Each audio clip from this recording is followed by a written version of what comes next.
ውድ ቤተሰቦች ዛሬ ደግሞ እዚህ ቤት ውስጥ የምንጠቀምባቸው እቃዎች በአማርኛ ይዤላችሁ መጥቻለሁ ማለት ነው። ከፋን ደግሞ ወደ አማርኛ ተርጉም እናያለን። ሜሻሌ መነኬሳ ሜሻሌ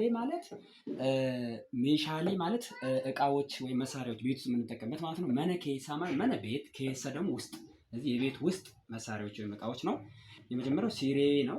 ሲሬ ሲነበብ አማርኛ ሲሬ ይሆናል ማለት ነው። ከዛ አልጋ ማለት ነው። ይሄኛው ደግሞ ፊራሻ ማለት ፍራሽ ነው። ከዛ አንሶላ ሲነበብ እንደዚህ ነው። አንሶላ ወራቲ ሲነበብ ትራስ ማለት ነው። ገበቴ እንደዚህ ነው። ገበቴ ነው።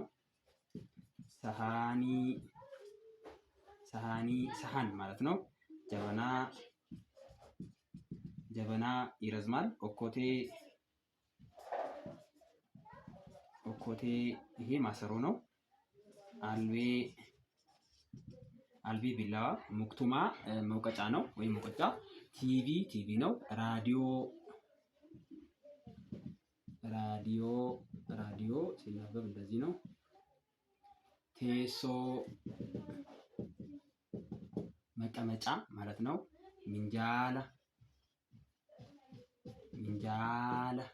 ያው ሳብ ማረገው ሁለት ቫውሌተር ያለበት ቦታ ወይም ዱበቺክቶ ያለበት ነው። ጥዌ ድስት፣ ብርጭቆ ነው። ሲኒ ማለት ነው። ይህን ይመስላል።